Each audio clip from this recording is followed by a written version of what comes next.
bendición volver a encontrarnos a través de los estudios bíblicos del libro de Jonás. Y hoy estamos en el episodio 16 y las palabras claves es temor biológico y temor servil. Esas van a ser las palabras claves. El día de hoy le tengo una imagen muy bonita que Manuel, mi hermano, nos ha proporcionado, y esta imagen pertenece a una Biblia que tiene nombre Kenicot. Es una copia manuscrita de la Biblia hebrea escrita en la ciudad de Coruña en el año de 1476. Esta Biblia se conserva y aquí le voy a dejar la inscripción. Actualmente se encuentra en la Catedral de la Iglesia de Cristo en Oxford, Inglaterra. Ya que fue comprado el manuscrito por la biblioteca de Radcliffe. Así que, sin más, el día de hoy quiero compartir con usted nuestro estudio bíblico, y nuevamente le comento, si usted está por primera vez con nosotros, usamos una herramienta denominada época, que quiere decir un acróstico en el cual la E es un ejemplo a seguir, la P una promesa a reclamar, la O un mandamiento a obedecer, la C un pecado a confesar y la A un cambio de actitud. En los estudios pasados estuvimos estudiando acerca de algunos elementos muy importantes, tales como el amor de Dios, la soberanía de Dios, el amor por los perdidos, y hoy en este capítulo vamos a estudiar sobre el temor servil y el temor biológico. Y quiero usar 3 versículos, el versículo 5, el versículo 10 y el versículo 16. En el versículo 5 dice: y los marineros tuvieron miedo, y cada uno clamaba a su Dios, y echaron al mar los enseres que había en la nave para descargarla de ellos, pero Jonás había bajado al interior de la nave y se había echado a dormir. Qué bonito. Número 10, y aquellos hombres temieron sobremanera. 2 versículos que están hablando del temor. El primero es un temor biológico, y ahora este es un temor servil. Y dijeron: ¿por qué has hecho esto? Porque ellos sabían que huía de la presencia de Jehová, pues él se lo había declarado. Ya vamos a explicar qué es cada uno. Y en el versículo 16, y temieron aquellos hombres a Jehová con gran temor, y ofrecieron sacrificio a Jehová e hicieron votos. Otro día vamos a hablar de este otro temor. Hoy por lo menos vamos a tratar de abarcar el temor servil y el temor biológico. Así pues,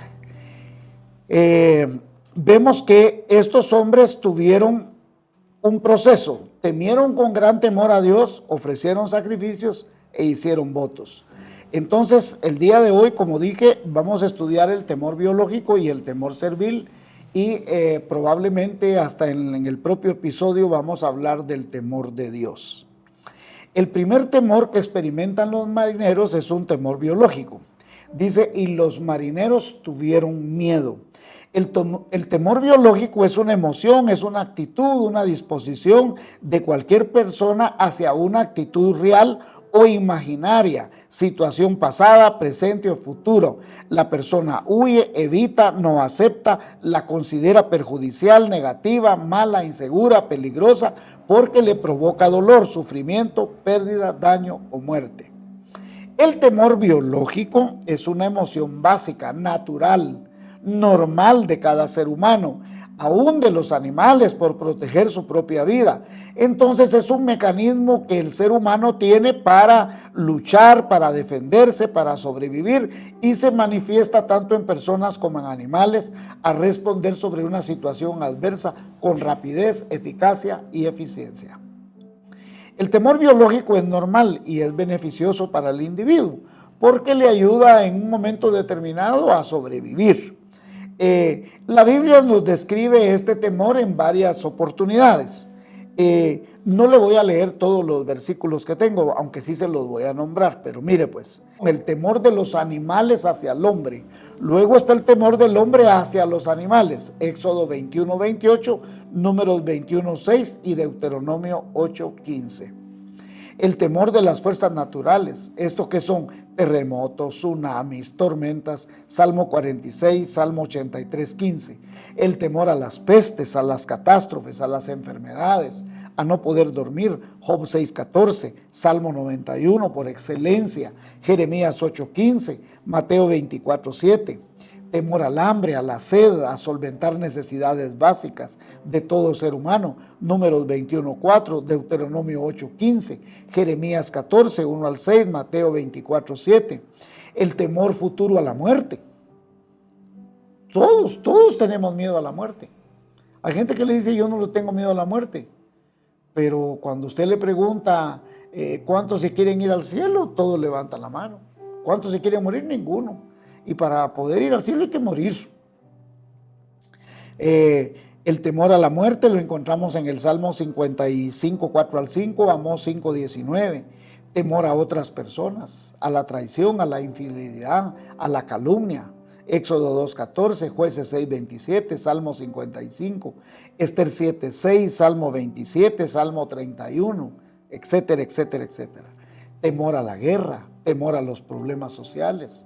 Segunda de Crónicas 32, 18, Salmo 27, 3, Isaías 27, 6, Isaías 28, 19, Jeremías 51, 46, Habacuc 1, 9, Mateo 24, 6 al 7. El temor biológico genera ciertas reacciones físicas en nuestro cuerpo. Por ejemplo, puede aumentar la presión arterial, sudoración, se le dilatan las pupilas, descenso de temperatura, ponerse a temblar, paralizarse, inmovilidad, desmayarse. Y también hay reacciones psicológicas como la impotencia, el enojo, la angustia, el estrés, la ansiedad, un ataque de pánico. Estas son reacciones psicológicas. El temor biológico fue el primer temor que experimentaron los marineros al nomás estar en la tormenta. Y cuando estudiamos en este caso a Jonás, vemos que Jonás no tiene ningún temor. Jonás está estático. Jonás no siente nada, Jonás está insensible, está ignorante, está indefenso, está inactivo del peligro que está pasando. ¿Qué dice la Biblia? Que se fue a dormir, qué bonito. A él no le importa nada, ni está pensando en los demás, no quiere saber nada, ni hacer nada. Los demás están luchando para salvar el barco, pero él no quiere hacer nada. Entonces el temor experimentado en los marineros es un temor natural, es un temor biológico, en el cual ellos están luchando para salvar su propia vida. Y todos los seres humanos hemos sentido, hemos experimentado o experimentaremos el temor biológico. Y la Biblia lo manifiesta que es como una angustia y está en diferentes pasajes en la Biblia. Por ejemplo, el Salmo 22:1. Dios mío, ¿por qué me has abandonado? ¿Por qué no vienes a salvarme? ¿Por qué no atiendes a mis lamentos? Dios mío, de día y noche te llamo y no respondes. No hay descanso para mí. Salmo 69, 1 al 3. Sálvame, Dios mío, porque estoy a punto de ahogarme, me estoy hundiendo en mi pantano profundo y no tengo dónde apoyar mis pies. He llegado a lo más hondo del agua y me arrastra la corriente. Yo estoy ronco de tanto gritar y la garganta me duele. Mis ojos están cansados de tanto esperar a mi Dios. Mire qué tremendo. Todos buscamos un escape, una solución ante la situación material o espiritual grave, leve, individual o colectiva, previsible, impredecible, que nosotros consideramos peligrosa. ¿Qué enseñanza tenemos aquí? Primero hay un cambio de actitud. Nosotros deberíamos de tener un cambio de actitud hacia este tipo de temor. ¿Por qué? Porque la Biblia nos dice cómo afrontarlo. Y también hay una promesa a reclamar, porque la Biblia nos da unas promesas muy especiales sobre el temor que nosotros podamos experimentar y cómo Dios puede venir en nuestro auxilio. Entonces hay dos cosas aquí en esto del temor. Uno, tener un cambio de actitud. ¿Que es normal y natural tener temor? Sí, pero también nosotros debemos de poner un proceso de enseñanza-aprendizaje en nuestro corazón, que Dios es nuestro amparo y nuestra fortaleza y nuestro pronto auxilio en la tribulación. Y también una promesa a reclamar en saber que Dios es fiel, que Dios no va a fallar. Proverbios 22:3 dice, el prudente ve el peligro y lo evita, el imprudente sigue adelante y sufre el daño. Pase lo que pase, no debemos dudar del poder del amor de nuestro Señor Jesucristo.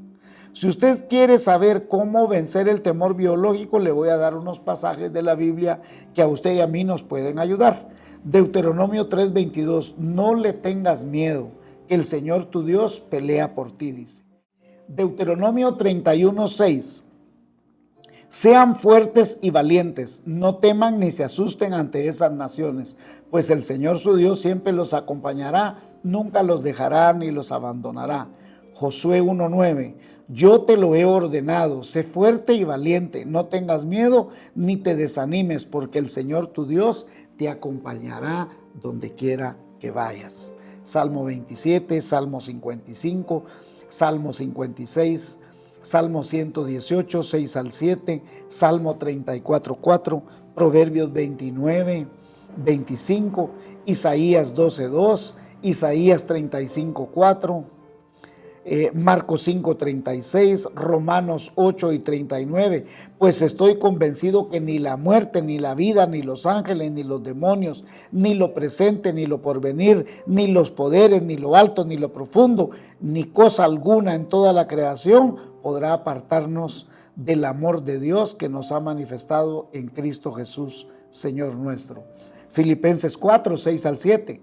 No se inquieten por nada, más bien en toda ocasión con oración y ruego, presenten sus peticiones a Dios y denle gracia, y la paz de Dios que sobrepasa todo entendimiento, cuidará sus corazones y sus pensamientos en Cristo Jesús. Segunda Timoteo 1:7, Hebreos 13:6, Primera de Juan 4:17 y 18.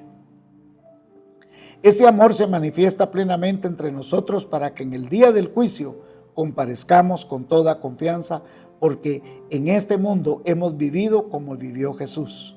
En el amor no hay temor, sino que el amor perfecto echa fuera el temor. El que tema espera el castigo, así que no ha sido perfeccionado en el amor. Y por supuesto, no olvide leer el Salmo 23 y el Salmo 91 en su casa para cómo vencer el temor. El segundo temor que nosotros experimentamos algunas veces y que es el que experimentaron los marineros es el temor servil. Mire lo que dice, y aquellos hombres temieron sobremanera. El temor biológico a la tormenta, ahora se añade el temor servil.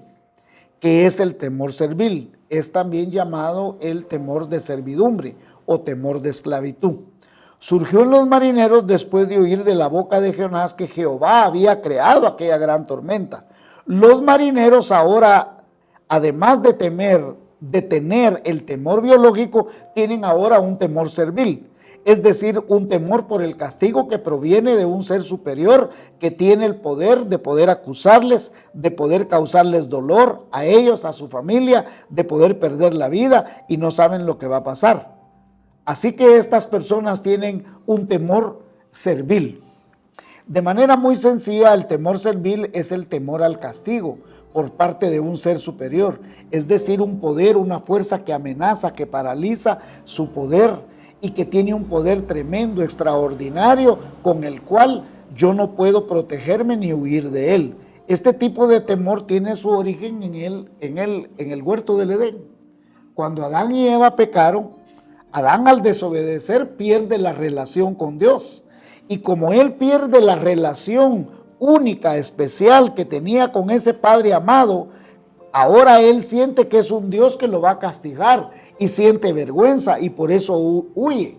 Cuando Dios le dice, mire, ¿dónde estás? Mire lo que contesta en Génesis 3:10, y él respondió, oí tu voz en el huerto y tuve miedo porque estaba desnudo y me escondí. O sea, primero entendemos que hay un temor biológico a las cosas naturales, pero ahora este es un temor servil, el temor a ser castigado. Y lo vamos a tratar de explicar más porque muchas veces nosotros tenemos ese temor servil en toda la sociedad, en las leyes, en todas las cosas que pasan. Mire pues, desde ese día del huerto del Edén, el ser humano perdió esa relación con el Dios verdadero. Entonces, él vive atemorizado buscando a un Dios o dioses desconocidos, crueles, peligrosos, arbitrarios, impredecibles y castigadores que necesitan ser apaciguados para desaparecer su violencia, su ira hacia los seres humanos. Este concepto de Dios en la mayoría de religiones está porque no creen en Jesucristo. Solo los judíos y los musulmanes tienen el temor de a un Dios que ellos tienen una religión monoteísta. Los demás en todo alrededor del mundo creen en cualquier cantidad de dioses. Entonces, ¿qué podemos decir de esto? Bueno, que mucha gente vive con un temor que le paraliza porque sus dioses pueden castigarlo y por eso buscan y buscarán la forma mágica, el ritual apropiado para sosegar a ese Dios que lo quiere castigar. Por eso la gente está buscando, ¿y qué hago? ¿Qué rito hago? ¿De qué manera lo hago para apaciguar la ira de ese Dios? Ese tipo de adoradores de dioses falsos piensan que entre más valioso es el sacrificio que le dan a ese Dios, ellos podrán apaciguar la ira de ese Dios malvado, perverso, tiránico. Y por eso vamos a ver que el hombre entró a través de la historia en una cuestión puramente idolátrica, en el cual creían que mientras más grande es el sacrificio, mientras más valioso, más poderoso, la ira de ese Dios se iba a apaciguar. Y entonces el hombre primero empezó a hacer sacrificios de animales, de cosas, objetos, hasta que llegó a sacrificar la vida humana. Y vemos reyes en la Biblia como Acaz o Manasés que sacrificaron. En el caso de Acaz mandó a quemar a su propio hijo. Segunda de Reyes, capítulo 16, versículos 1 al 4. Acaz mandó a quemar a su hijo como un sacrificio en honor a un Dios falso. Y así siguió la costumbre vergonzosa de las naciones que Dios había expulsado del territorio israelita. Y también ofreció sacrificios y quemó incienso a los dioses en los pequeños templos de las colinas bajo la sombra de los grandes árboles. Segunda de Reyes 21:6. Manasés hizo quemar a sus hijos en sacrificio y practicó la invocación de espíritus y la adivinación y estableció el espiritismo y la hechicería. Salmo 106, 35 al 39. Se mezclaron con los paganos y aprendieron sus costumbres, adoraron ídolos paganos, los cuales fueron causa de su ruina, pues ofrecieron a sus hijos y a sus hijas en sacrificios a esos demonios. Derramaron sangre inocente, la sangre de sus hijos y de sus hijas, y la ofrecieron a los dioses de Canaán. La tierra se manchó con su sangre, y ellos se mancharon y se prostituyeron con sus malas acciones. Entonces en la Biblia vamos a encontrar al menos 200 pasajes en los cuales manifiestan este temor que estamos ejemplificando ahora. Y mire, por ejemplo, Adán inmediatamente después de la caída en Génesis 3:10 dice que tuvo temor de Dios. Sara, cuando el visitante divino sorprende escuchando a escondidas, tiene temor. Génesis 18:15. Lot y sus hijas, temerosos de permanecer en Zoar, Génesis 19:30. Jacob tras el sueño de la escalera, Génesis 28:17. Moisés ante la zarza ardiente. Aarón y los israelitas cuando vieron el rostro de Moisés que brilló, Éxodo 34:30. Todos estos son temores ahora a Dios. Y mire esto, el joven Samuel tras recibir la visión con respecto a los hijos de Elí, primera de Samuel 3:15. David cuando fue capturado por Aquis, primera de Samuel 21:12. David cuando fue capturado por Aquis, primera de Samuel 21:12. David teme cuando el arca de Dios fue movida, segunda de Samuel 6:9. Elías cuando Jezabel prometió matarlo, primera de Reyes 19:3.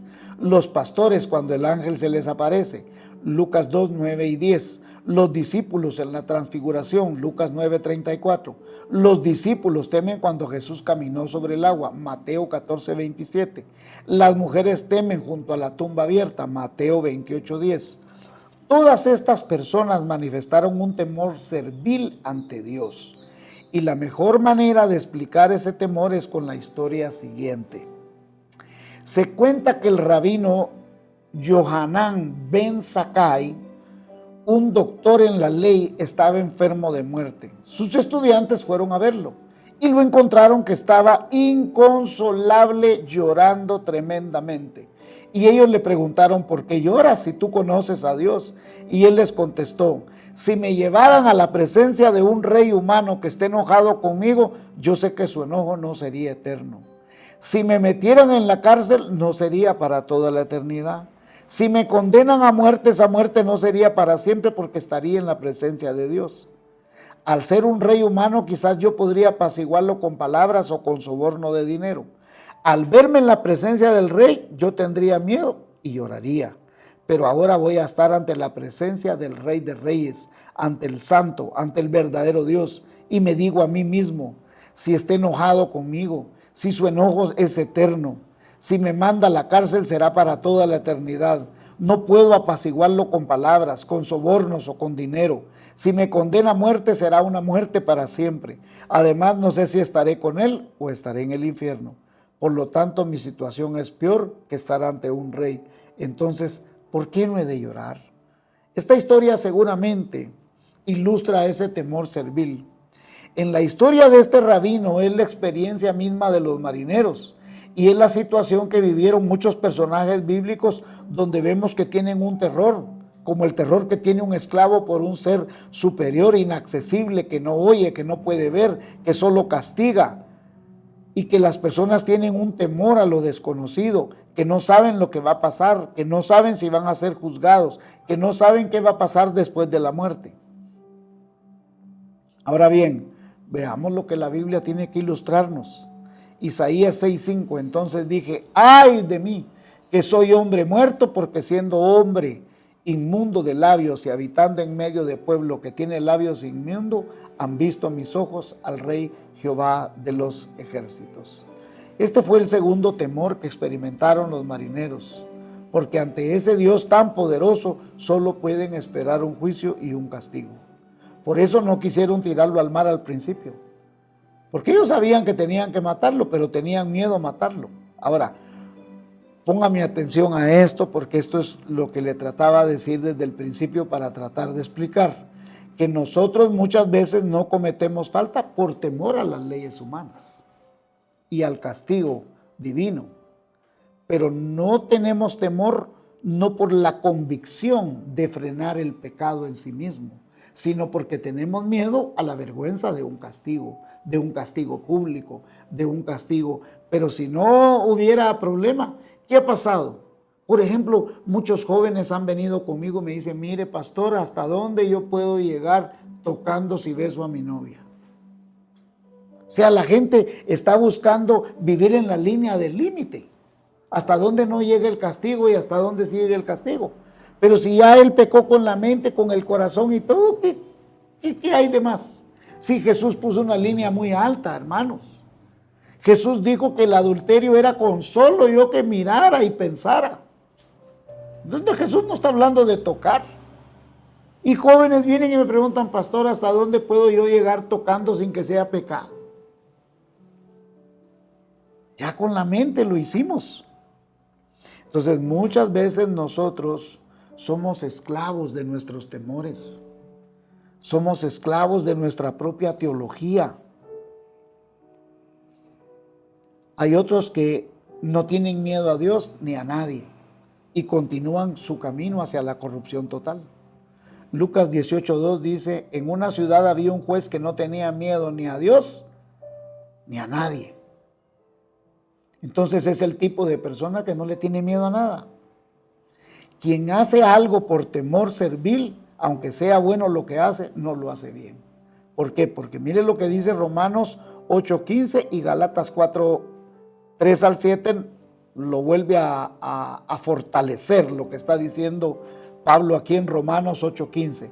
Porque el espíritu que Dios le ha dado no lo esclaviza, ni le hace tener miedo. Por el contrario, el espíritu nos convierte en hijos de Dios y nos permite llamar a Dios papá. Otra vez aquí en Dios habla hoy, Romanos 8:15.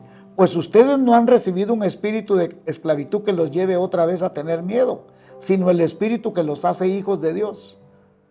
Por este espíritu nos dirigimos a Dios diciendo, Abba Padre. Y Gálatas 4, 3 al 7. Así también nosotros, cuando éramos niños, estábamos en esclavitud bajo los rudimentos del mundo. Pero cuando vino el cumplimiento del tiempo, Dios envió a su Hijo, nacido de mujer y nacido bajo la ley, para que redimiese a los que estaban bajo la ley, a fin de que recibiésemos la adopción de hijos, y por cuanto sois hijos, Dios envió a vuestros corazones el espíritu de su Hijo, el cual clama, Abba Padre. Así que ya no eres esclavo, sino hijo, y si hijo, también heredero de Dios por medio de Cristo. Entonces, en estos pasajes, Pablo nos dice que el creyente ya no es esclavo del temor. No es un esclavo servil, sino que es un verdadero hijo de Dios, por lo cual podemos decir Abba, de manera muy cariñosa, personal, íntima, papacito, a Dios. Jesús empleaba frecuentemente la palabra Abba para dirigirse al Padre. Jesucristo usó probablemente estas palabras muchas veces y en algunos de los pasajes bíblicos lo ha transmitido en la versión griega como Padre, Padre mío y también mi Padre. Marcos 14:36 dice, y decía, Abba Padre, todas las cosas son posibles para ti, aparta de mí esta copa, mas no lo que yo quiero, sino lo que tú. ¿Qué significa esto entonces? Bueno, Pablo dice que los niños están bajo el control de sus padres y tienen que hacer lo que los padres dicen, so pena de un castigo. También Pablo está diciendo que los esclavos están subordinados a sus dueños y tienen que obedecer obligadamente lo que sus amos dicen, so pena de un castigo. Pero los que hemos creído en Cristo estamos libres de dicho yugo, de dicho castigo, de dicha esclavitud. Jesucristo nos ha hecho libres de todo castigo. La humanidad está bajo el control absoluto de la naturaleza pecadora del hombre y bajo la tiranía de la ley escrita o la ley escrita en la conciencia, por lo cual viven en constante temor de ser castigados por Dios. Lo de la ley escrita en su conciencia está en Romanos capítulo 2. Vea lo que dice Romanos capítulo 2, versículos 14 al 16. Le voy a leer, Dios habla hoy. Vea cómo dice. Porque cuando los que no son judíos ni tienen la ley hacen por naturaleza lo que la ley manda, ellos mismos son su propia ley. Pues muestran por su conducta que llevan la ley escrita en su corazón. Su propia conciencia lo comprueba y sus propios pensamientos los acusarán o los defenderán el día en que Dios juzgará los secretos de todos por medio de Cristo Jesús, conforme al evangelio que yo anuncio. Ahora bien, todas las personas que creen en Cristo, en la gracia, recuerde, en el estudio de Romanos empezamos a estudiar que más el justo por la fe vivirá. Es la tesis de todo el libro de Romanos. Entonces Jesucristo nos está diciendo que nosotros somos personas liberadas de la esclavitud, del temor servil. William Barclay dice lo siguiente: el pasado ya no tiene ningún derecho sobre nosotros. Dios es el único que tiene derecho absoluto. El pasado está cancelado y las deudas borradas. Empezamos una nueva vida presente, una nueva vida con Dios, una nueva vida futura en la cual somos herederos de todo lo que es de Dios. Ahora somos coherederos con Jesucristo, con el Hijo unigénito de Dios. Y lo que Cristo hereda, nosotros le heredamos con Él también. Y si Cristo tuvo que sufrir, nosotros también heredamos ese sufrimiento. Pero como Cristo resucitó a la vida y a la gloria, nosotros también heredaremos esa vida y esa gloria futura que Él nos ofrece. En esta alegoría, Pablo, cuando una persona llega a ser cristiano, llega a ser parte de la familia de Dios. Y entonces nosotros no tenemos que confesar que nosotros no tendremos ese castigo, porque Cristo pagó el castigo, mas Dios cargó el pecado de nosotros en Cristo Jesús, dice Isaías. Y Pablo ahora lo saca aquí en Romanos. Ya no somos esclavos de esa ley, porque Cristo pagó el precio de la ley. Cristo pagó el precio del pecado. Entonces, ¿qué debemos hacer? Bueno, aquí hay una cosa más. Que nosotros debemos confesar nuestro pecado. ¿Y cuál es nuestro pecado? Que muchas veces nosotros vivimos con temor. Temor al qué dirán, temor a qué me va a pasar si yo hago tal cosa. Cuando nosotros deberíamos de tener un corazón limpio, un corazón puro, que está pensando en las cosas de Dios, que está pensando en vivir una vida moral, en vivir una vida recta, una vida íntegra. Y reconocer que somos pecadores, que somos una raza humana en condición caída. Nadie es perfecto. Pero Jesús ama. ¿Por qué Jesús ama tanto a David, que dice que David tenía un corazón como el corazón de él? Porque David inmediatamente se volvía a Dios. David adoraba a Dios. David cuando Absalón, su propio hijo, lo quiere destruir, ¿qué hace? Él se pone a adorar a Dios. Todo el tiempo, mire, todo el tiempo, cuando David pecó, ¿qué hace David? Cuando peca con Betsabé, no le queda otra cosa más que volverse a Dios y adorar a Dios. ¿Qué debemos hacer nosotros? Entender que existe un temor biológico y que la Biblia nos da la receta como vencerlo. Entender que hay un temor servil, dado, si usted quiere, por las religiones tradicionales a través de toda la historia y por la misma condición caída de Adán y Eva, pero que en Cristo somos libres de esa esclavitud. ¿Qué tenemos que hacer? Confiar en la gracia, en el poder y en el amor de nuestro Señor Jesucristo. Que Dios le bendiga, y en el siguiente de la serie estaremos viendo el temor de Dios.